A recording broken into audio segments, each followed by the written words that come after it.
Subscribe करें और bell दबाएं ताकि कोई खबर रह न जाए।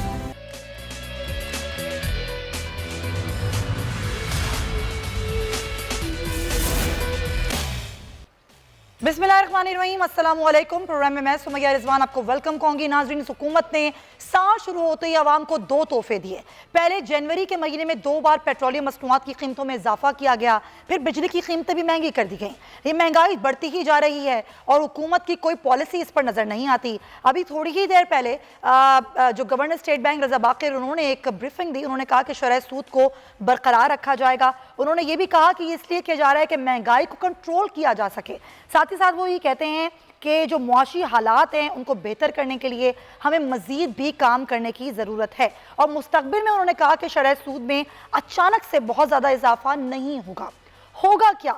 हुकूमत की जो पॉलिसीज़ हैं, क्या वो अवाम दोस्त पॉलिसीज़ हैं?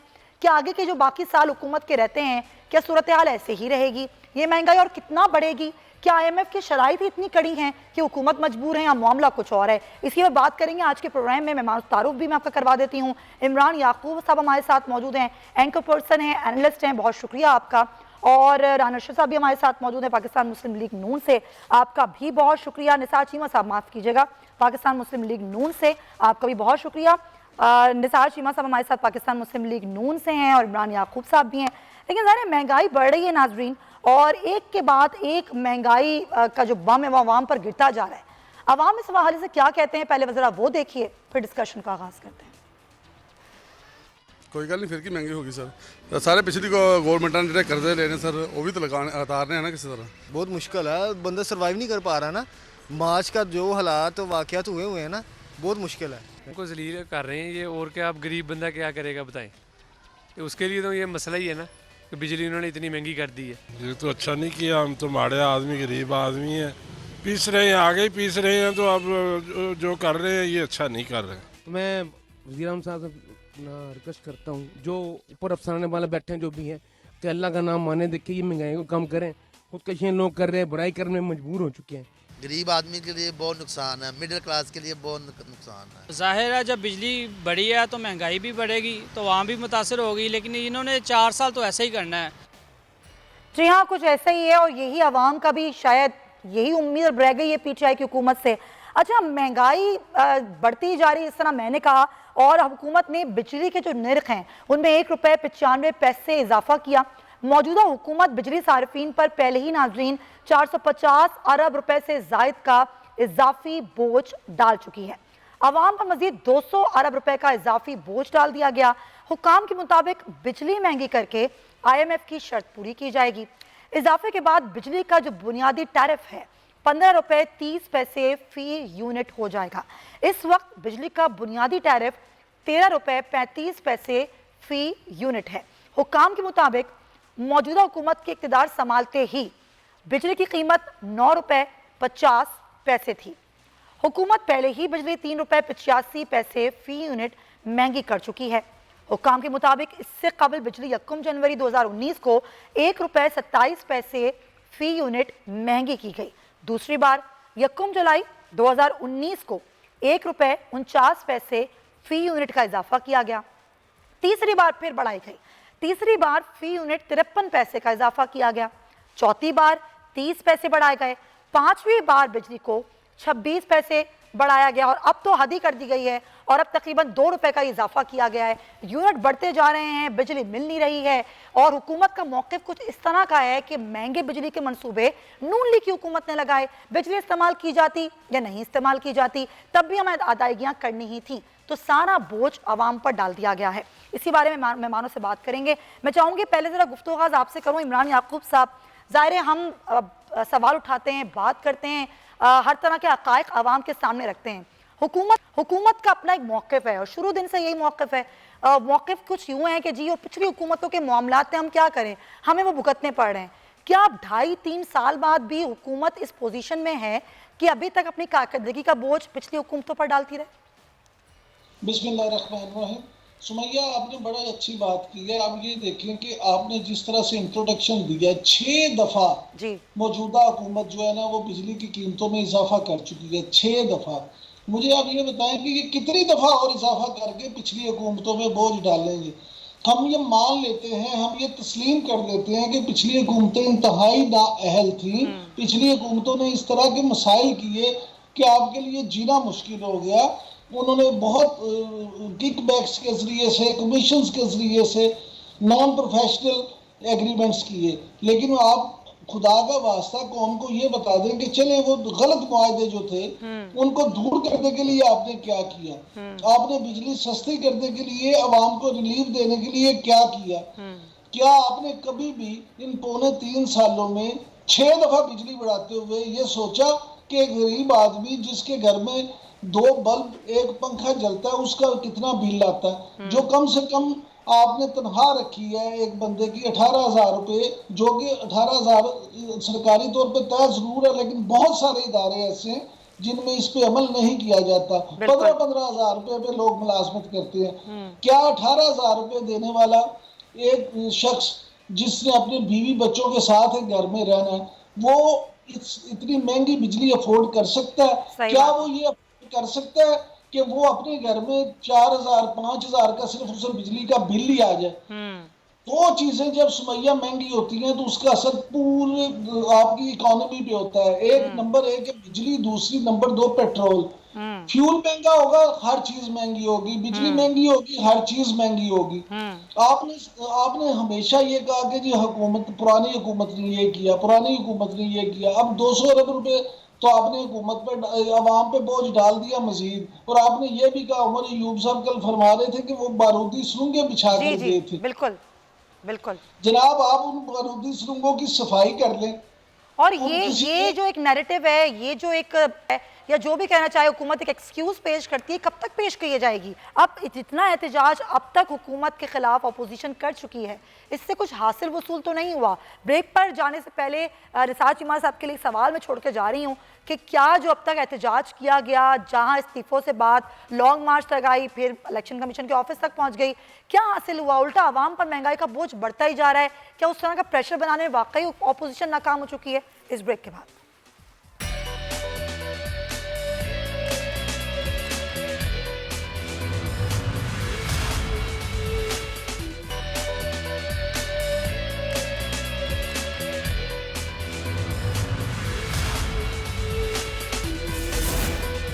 Welcome back. और ब्रेक पर जाने से पहले एक सवाल मैंने साथ चीमा साहब के लिए छोड़ के गई। इंसाफ साहब, मैं चाहूँगी ज़रा आप भी अपना भी ज़रा एहतसाब करें। अभी तक जो पीडीएम का एहतजाज रहा, उससे क्या वाकई हुकूमत पर प्रेशर पड़ा? अगर पड़ा तो ये महंगाई जो बढ़ रही है वो तो वैसे ही बढ़ रही है। इस आवाम जिसके लिए आप लोग सड़कों पर आए थे, बाद में वो एहतजाज बढ़ के वो इलेक्शन कमीशन के दफ्तर तक पहुँच गया। क्या वाकई आप लोगों को आवाम का एहसास है और आवाम के लिए ही पीडीएम सड़कों पर है? देखिए सुमैया, पीडीएम बनने का और पीडीएम की तहरीक का क्या फ़ायदा हुआ, ये इसकी तरफ आने से पहले मैं ये गुजारिश करना चाहूँगा कि देखें हुकूमत जो है उसकी बेहिसी जो है उसके बारे में क्या कहना है। उसकी नहली बदइंतज़ामी, बेहिसी, इंसानी हमदर्दी से मुकम्मल तौर पर ये आरी हुकूमत है। इसके सीने में दिल नहीं पत्थर है। जो आवाम के साथ 2.5 साल में इन्होंने किया है, आवाम का आपको नहीं पता कि आवाम का जीना मुश्किल हो गया है। आवाम ये है कि जो इनकी रुखसती के लिए दुआएं कर रहे हैं, आहें उनके दिलों से निकल रही हैं, इल्तिजाएं आसमान तक पहुंच रही हैं, और इनकी आहें जो हैं आवाम की 22 करोड़ आवाम की कोशिशें करनी होंगी। सुमैया मेरी, अभी बिलावल ने तहरीक अदम एतमाद की बात की है, उस पर आप लोगों का क्या मौक़िफ़ है? सुमैया मेरी गुजारिश तो सुन लें जी कि देखें, जो आवाम की 22 करोड़ आवाम की आहें जो हैं, जो आसमानों तक पहुँच रही हैं, इनको सुनाई नहीं दे रही। मैं ये है कि और इस दिन ब दिन महंगाई में इजाफा किए जा रहे हैं। मैं इनसे पूछता हूँ, कई बार पूछ चुका हूँ कि कितनी आहों से कलेजा तेरा ठंडा होगा, कब आपकी तसल्ली होगी? जहाँ तक पीडीएम का आपने सवाल किया, पीडीएम के बारे में, देखिए बात यह है कि आवाम को कम से कम कौम को ये एहसास हुआ कि उनके जज्बात को, उनकी इल्तिजाओं को, उनकी आहों को आवाज़ देने के लिए एक प्लेटफार्म सामने आ गया है। एक कम से कम फोरम ऐसा है, एक कुव्वत ऐसी उभर के आई है मुतहिदा अपोजिशन की शक्ल में, जो उनकी आवाज़ बन गई है। अब यह है कि लोगों को एजुकेट किया जा रहा है, लोगों को मोबिलाइज किया गया है। यही वजह कि लोग जौक दर जौक हमारे जलसों में आए हैं। देखें, बात यह है कि अवाम की तर्जुमानी जो है, क्या ये छोटा काम है? क्या ये है कि ये छोटी अचीवमेंट है कि 22 करोड़ आवाम की तर्जुमानी का फ्रीज़ा बढ़ के ये आगे बढ़कर पीडीएम ने संभाला है और ये एक आसान तरीके से ये जिम्मेदारी अदा कर रही है। अच्छा, तहरीक अदम एतमाद का सवाल और इसकी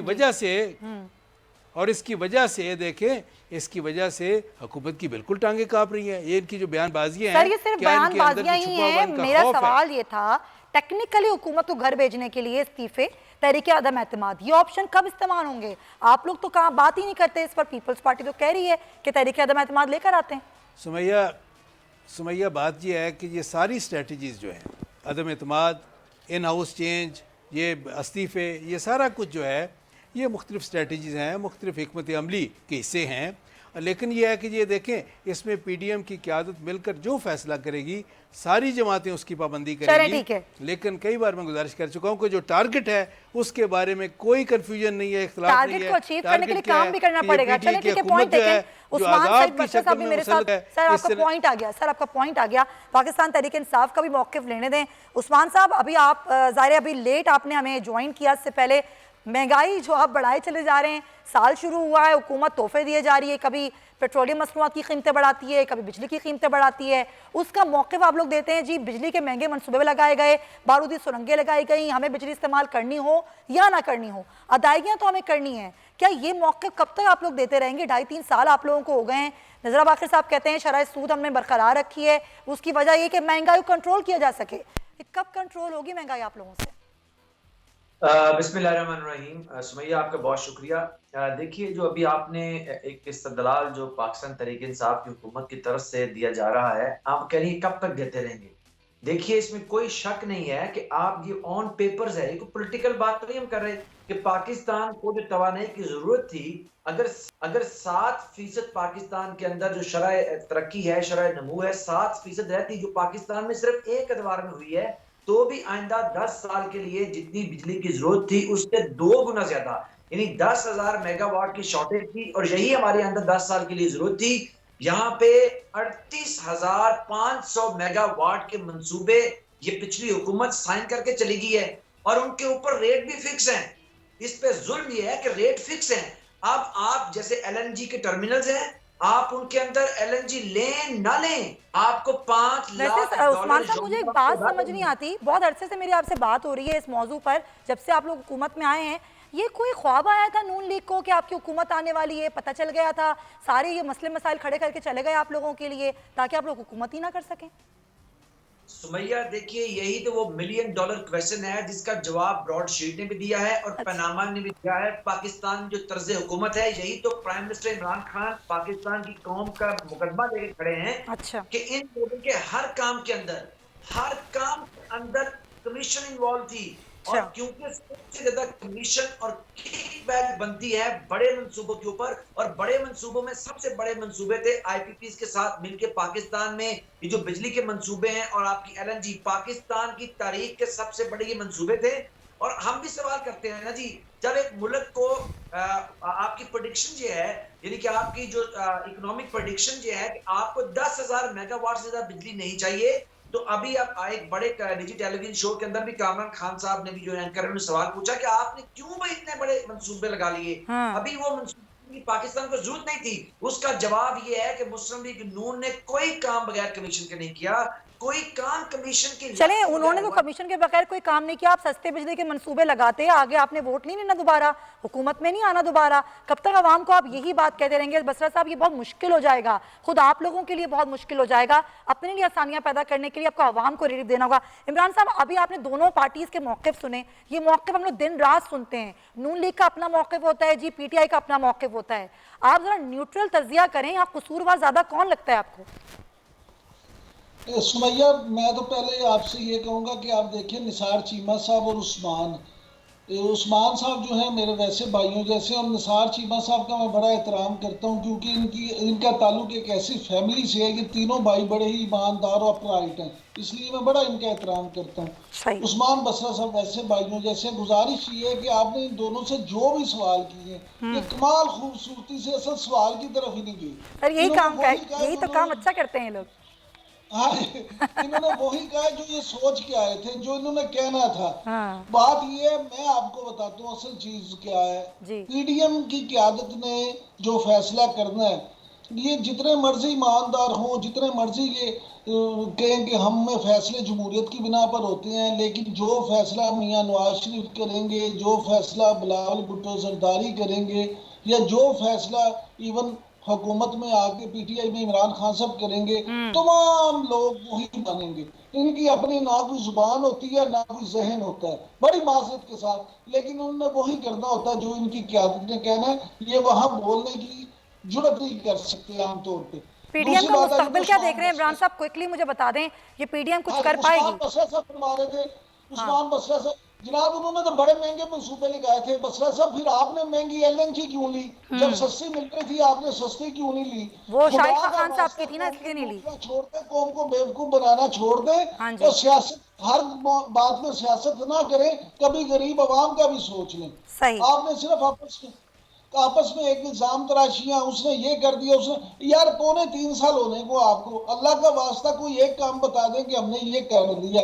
अभी रजा बाकिर साहब खुशखबरी दे गए हैं कि जनाब ये अभी तो हम कर रहे हैं शरह सूद यही, लेकिन ये बढ़ेगी और बढ़ेगी, लेकिन हम आहिस्ता आहिस्ता बढ़ाएंगे ताकि ज्यादा बोझ ना पड़े। ये बिल्कुल यही मामलात हैं। बहुत शुक्रिया आपका इमरान याकूब साहब और निसार चीमा साहब, आप दोनों का बहुत शुक्रिया। खबर आ गई है, पहले वो शेयर करें, फिर मुझे अपना मौजू चेंज करना है। वापस आते हैं नाजरीन, बड़ा अफसोसनाक वाक़या पेश आया उसामा सत्ती वाक़े के बाद, जो फैसलाबाद डिस्कोर्ट में, जहाँ पर मेहंदी की तकरीब में कुछ लड़के शिरकत करके वापस जा रहे थे, गाड़ी रोकने का इशारा किया गया, गाड़ी नहीं रोकी गई तो उन पर फायरिंग कर दी गई पुलिस एहलकारों की जानिब से, और वहाँ पर एक नौजवान हलाक हो गया। अब उन एहलकारों को गिरफ्तार कर लिया गया है, 4 रोज़ा रिमांड पर पुलिस के हवाले भी कर दिया गया है। लेकिन सवाल ये है कि एक एफआईआर दर्ज होती है नाजरीन, उस एफआईआर में जो वक्त है वो अलग अलग लिखा जाता है, और उस पर कोई सवाल अगर पुलिस से करें तो कभी वो कहते हैं कि जी वो नशे में थे नौजवान, कभी कहा जाता है कि पुलिस मुकाबला हुआ था। मतलब मुतज़ाद बयानात पुलिस के आते रहे हैं। ज़रा पहले मैं डिटेल ले लूँ, एक्चुअली ये वाक़या कब पेश आया, किस तरह और अब तक क्या मामलात हुए हैं। हमारे नुमाइंदे हमारे साथ मौजूद हैं, उनसे पहले बात कर लेते हैं, फिर आगे बढ़ेंगे। बताइएगा क्या मामला था ये, बिलाल साहब, क्या मामला था ये और किस तरह से पेश आया? पुलिस बयानात बार बार बदलती रही, उसके बाद अब तक क्या हुआ है? जी बिल्कुल, ये अफसोसनाक वाकया बहुत ही दिलखराश वाकया है, जिससे इलाके में हर आम जो है अशकबार हो चुकी है। तो मैं वजाहत देता चलूँ कि ये पहला वाकया नहीं है। इसी पैटर्न पुलिस ने पहले भी दिन दहाड़े एक बेगुनाह नौजवान को कत्ल कर दिया था, और इंतजामिया ने मुद्दईयान पर दबाव डालकर, यही वजह है कि इसी पेट्रोल पुलिस ने दोबारा जो वाकया दोहराया है। तो जंगल का कानून है यहाँ, इसके अलावा डिस्कोर्ट की जो पुलिस है उसकी ये गफलत है कि हफ्ते में दूसरा वाकया है कि 3 घंटे रोड ब्लॉक रहा है, और जो एम्बुलेंस भी फंसी गई है। तो इस हवाले से डिस्कोर्ट पुलिस की कारकर्दगी जो अफसोसनाक है, और जो सूरत हाल है नौजवान के कत्ल पर, कि ये समुद्र से डिस्कोर्ट तक। ज़रा साहब ये बताएं कि ये एफआईआर की कॉपी मेरे सामने है, इसमें एक वक्त है 3:45 का, फिर एक वक्त है 9 से 9:30 बजे का। ये 2 तरह के वक्त क्यों डाले गए हैं? कोई एफआईआर अगर काट रहे थे पुलिस वाले तो वही ठीक काट लेते।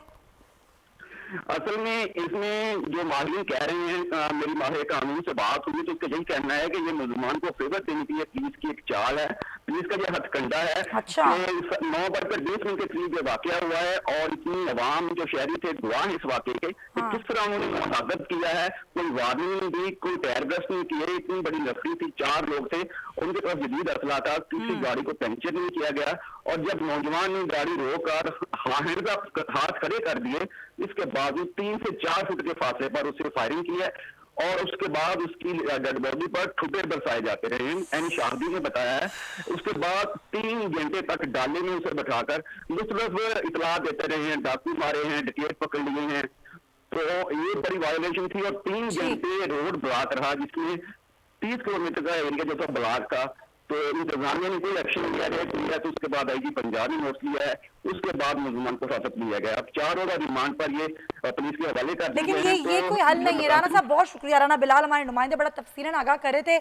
बसरा साहब, उसामा सत्ती वाला वाकया हुए कुछ ही दिन गुजरते हैं कि एक वकास नामी लड़के को डाकू कह के मार दिया जाता है, कभी ये कहा जाता है कि नशे में धुत लड़के थे, ये जा रहे थे, फिर ये कहा जाता है जी पुलिस मुकाबले में मारे गए।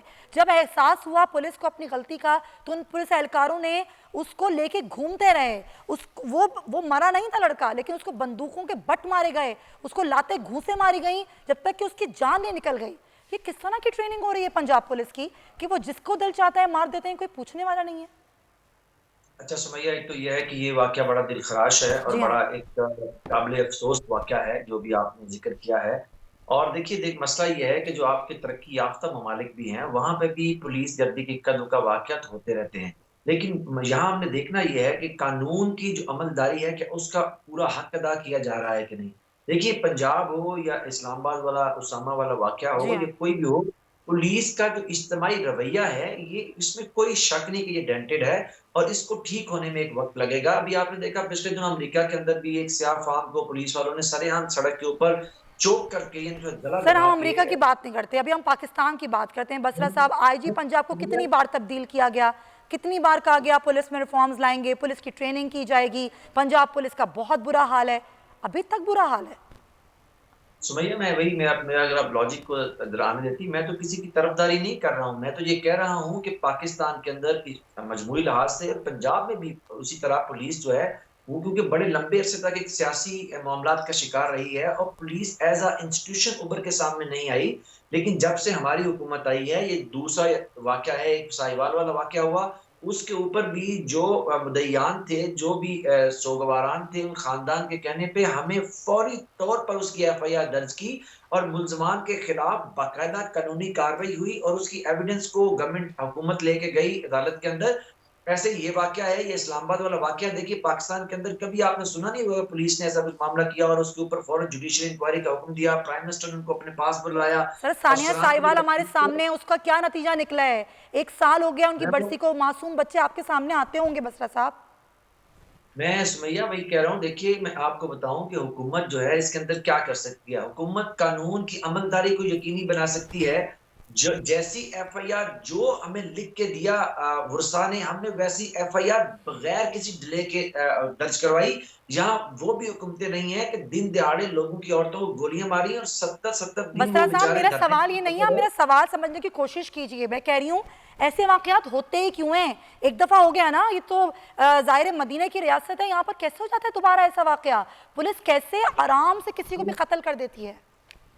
देखिए सुमैया, मेरे ख्याल में हमने इस बात को जो मदीना की रियासत है इसको हम ने एक अजीब तरह टीवी के ऊपर प्रेजेंट करना शुरू कर दिया है। प्राइम मिनिस्टर ने हमेशा ये कहा कि हम मदीना की तर्ज की रियासत को बनाना चाहते हैं और उसकी तरफ हमारे अमली इक़दामात हैं। देखिए जो जुल्म है, ये जबर है, ये किसी मुआशरे में आप मुझे दुनिया का कोई मुल्क बता दीजिए जहाँ जुल्म और जबर जो है बिल्कुल इरेडिकेट यानी खत्म हो चुका है। किसी मुल्क में ऐसा नहीं है। हत्ता कि मदीने की रियासत में भी जुल्म होता था, लेकिन जब इंसाफ जो है वो मदीने की रियासत का नाम हमने तो नहीं दिया ना बसरा साहब, हम ले रहे हैं। अल्हम्दुलिल्लाह ये शर्फ मेरे वजीर आज़म को हासिल हुआ, हर किसी को हासिल नहीं हो सकता।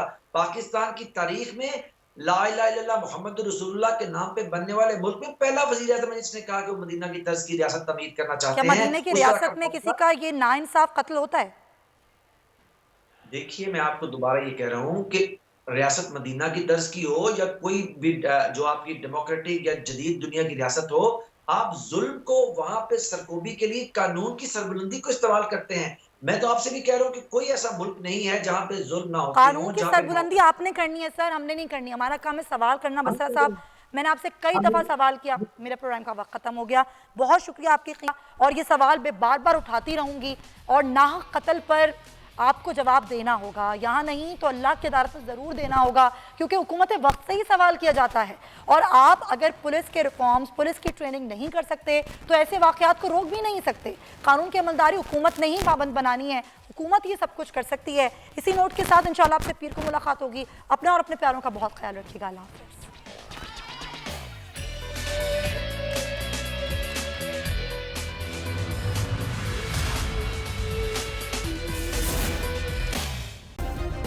सब्सक्राइब करें और बेल दबाएं ताकि कोई खबर रह न जाए।